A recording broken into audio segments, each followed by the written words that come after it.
Hey guys, it is time for part 2. This is the official part 2 of my hair care, hair growth series. So before we get started though, I have some information written down to go over, but before we get started, I just want to have one quick announcement.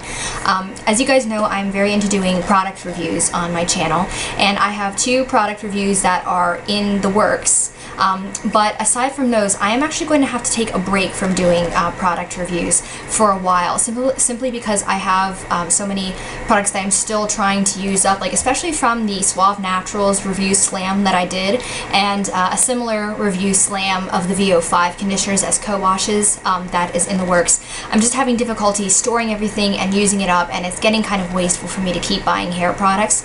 So if there's a review that you want to see, feel free to request it. Just please understand that it won't get done for a while because I'm still trying to use up everything that I have. Also, other quick announcement, please don't mind any noise from over here. I have a fan going. My dorm is not air conditioned. That's it. Obviously, I'm back up at school. So without further ado, we are finally getting to the feature presentation. Today, we are going to talk about some tips for living a hair-friendly lifestyle. Tips that you can incorporate into your daily life to help your hair be the best that it can be. Just one little warning before we get started. Clearly, I am not a healthcare professional, so don't take what I say for gospel. I have done a little bit of research on the internet, but again, it may not be 100% true. If in doubt, make sure that you talk to your doctor before starting any kind of supplements, especially because we'll be talking about those today. One thing that is very important to keep in mind is that your body is constantly regenerating itself and rebuilding itself, and it gets the materials to do that from the food that you put in your body. So you are what you eat in a very literal sense. So keeping that in mind, number one, with regard to diet, make sure that you are getting enough vitamins and minerals. Your body needs all different kinds of these things to keep functioning properly. Fruits and veggies are especially important here. They're a wonderful source of vitamins and minerals. The more color, the better. Color is good in your diet, and unfortunately, no, I'm not talking about M&Ms. Look at incorporating fruits and vegetables, especially dark leafy greens like spinach. I think it's the romaine lettuce. The darker the color, the better. Look at getting a wide variety into your diet, and also consider taking a multivitamin if you're not already. I personally am not, so I'm kind of a hypocrite telling you this, but you can look into taking a supplement, just like a general all-around multivitamin supplement, to make sure, again, that you are getting the vitamins and minerals that you need. You just may want to talk to your doctor before doing this. On a similar note, make sure that you are getting enough healthy fats in your diet. Unsaturated fats are what you want, guys, with the more liquidy fats that you find naturally in foods like fish, plant oils like olive oil, or my personal favorite, coconut. Nuts are an excellent source of healthy fats, and avocado, those kinds of things. These are they provide some moisture not only for your hair to give it shine, but also your skin. And if you are not getting enough healthy fats in your diet, you can often see the result in your skin. Your skin doesn't have the same glow. On a similar note, coming off of the fish note, protein. Your hair is made of protein, so you want to make sure that you are eating plenty to give your hair the material that it needs to make more hair.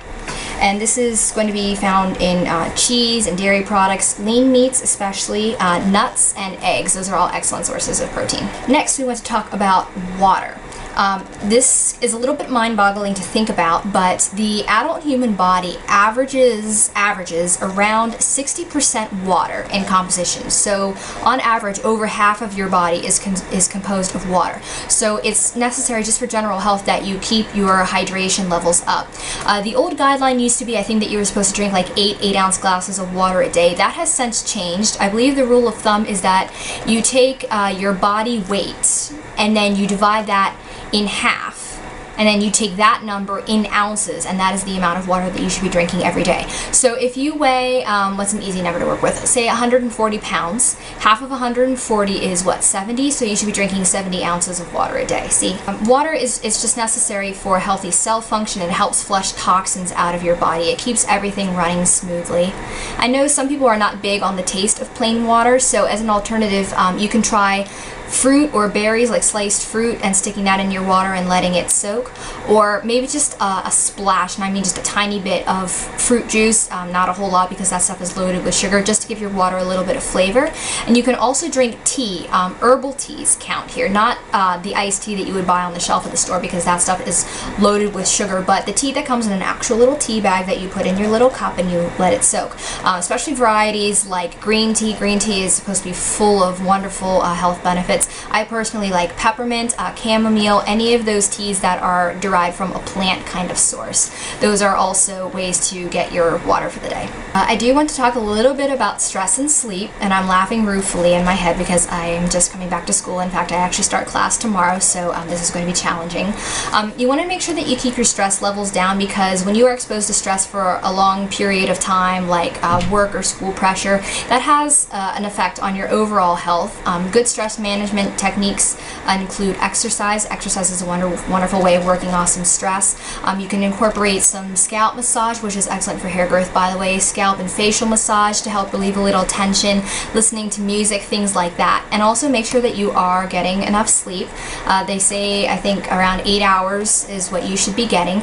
This is especially important because sleep is your body's repair time. While you are resting, your body is repairing itself and doing work on itself. So it's important, again, that you give your body the chance to do what it needs to do. Also on the list, make sure that you are getting some physical exercise. I think the recommended minimum is about 30 minutes a day, every other day. I think obviously you can do more. Exercise, as I just mentioned, is a great way to relieve stress, and it gets your blood flowing. This is the important thing here. Your blood obviously is what carries oxygen and nutrients around your body, including to destinations like your hair, which you're trying to grow out.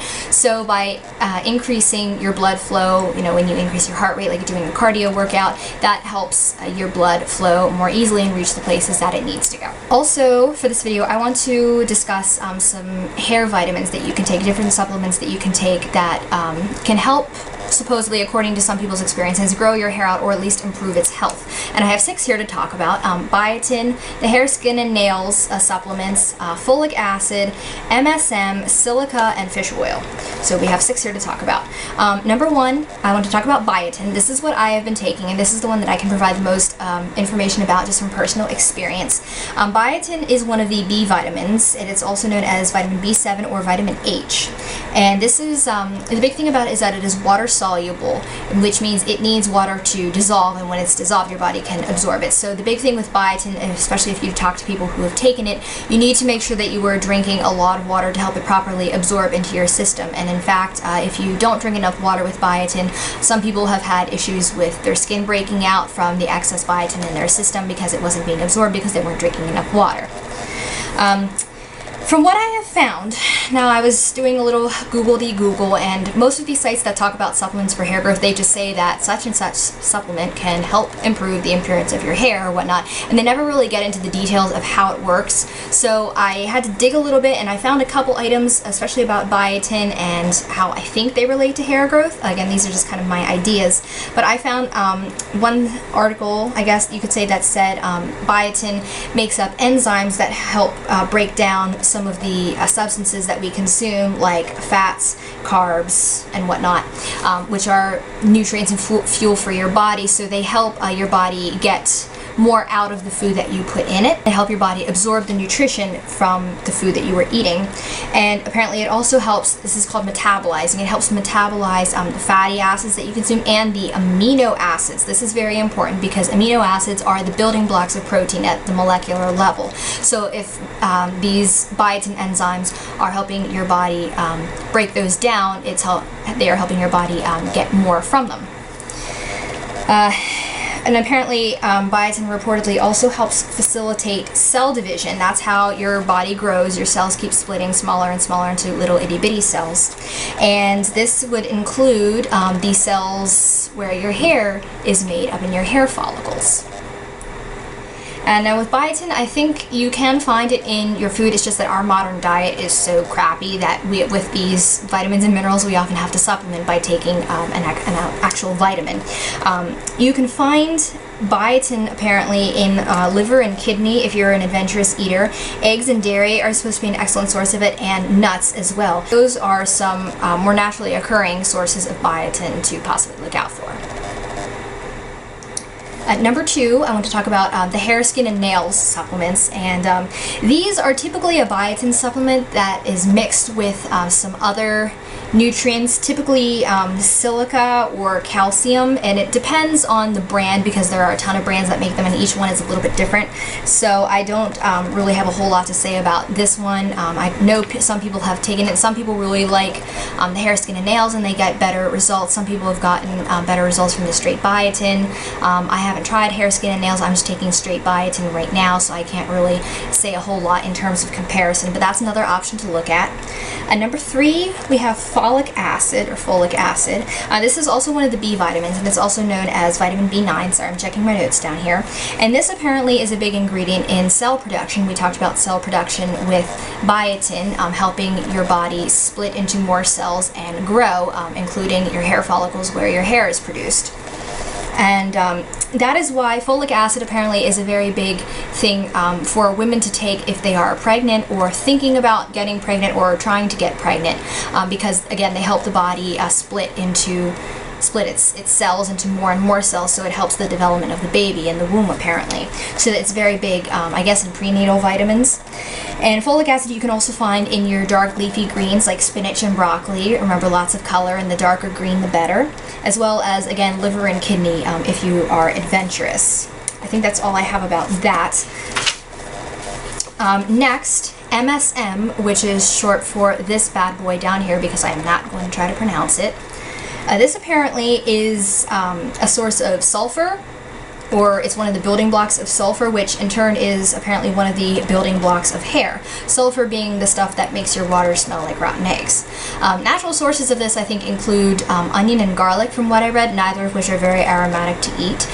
So if you want to take these as a supplement instead, that might be a good idea. And reportedly MSM helps lengthen the growing phase of your hair. Basically your hair exists in 3 phases. It has a growing phase where it is growing, who would have thought, and then it goes, stops growing, and then it goes into the next phase, which is called a resting phase, where it's just kind of there, and then the 3rd phase is, I guess it's shedding phase, when it falls out of your head and down your shower drain. And obviously the longer your hair is in its growing stage, the more it is going to grow with the more time that it is given. Number 5 that I have to talk about is silica, and apparently silica is an ingredient in, or I guess related to collagen. Collagen is what is in your skin that gives it its elasticity, and you know your body loses collagen over time, and with that collagen loss, that's why when you get older your face kind of starts to sag, and that, you know, often when women get like facial injections or lip injections to help boost their faces a little bit, it's usually collagen that does that. And in addition to helping with skin elasticity, apparently silica and collagen are needed for strong nails and shining hair, because your hair, skin, and nails all kind of go together because they're made out of basically the same stuff. Apparently some natural sources of silica include the herb horsetail. Fun fact, horsetail is apparently an ingredient in the Giovanni Direct Leave-In conditioner, which is very popular in the curly girl community. And also you can find it in bamboo. I've been seeing bamboo within recent years as an ingredient in hair products, and I wasn't entirely sure what it does, but apparently it is a source of silica for shine and elasticity in the hair. Fun fact. Now, apparently with silica, it aids in the distribution of vitamins and minerals throughout your body, apparently, but because of that, I read something about this, so I'm going to put this here as a warning. If you take too much silica, or you're not careful with the levels of silica that you are taking, apparently it can interfere with the levels of other vitamins and minerals throughout your body, which can actually lead to health problems. So on this one, I am going to say definitely proceed with caution and make sure you're talking to your doctor if you're considering taking silica. So just a little warning. And last but not least, fish oil. Now this is the only one I think that our bodies don't really produce, so if you want to make sure that you are getting enough of this stuff, you need to be taking a supplement for it or getting it in through your diet. And fish oil is a source of omega-3 fatty acids, which are a source of fat, healthy fat that is excellent for you. These provide moisture for your skin and your hair. I talked about earlier, if you are not getting enough omega-3s or enough healthy fats in your diet, it can show in your skin when your skin doesn't glow as much. and apparently it can also be a source of protein, but this stuff helps nourish the sebaceous glands, which are the oil glands that produce moisture for your skin and your hair. Apparently fish oil supplements are more for health of the hair rather than growth, but they are still very, very good for you.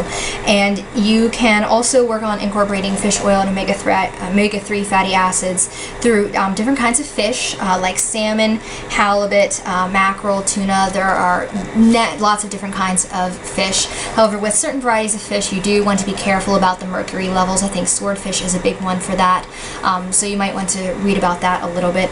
But in addition to helping your hair, apparently fish oil is excellent for your heart because of the healthy fats in it that help lower cholesterol. Apparently it has anti-inflammatory properties and is good for your eyes as well.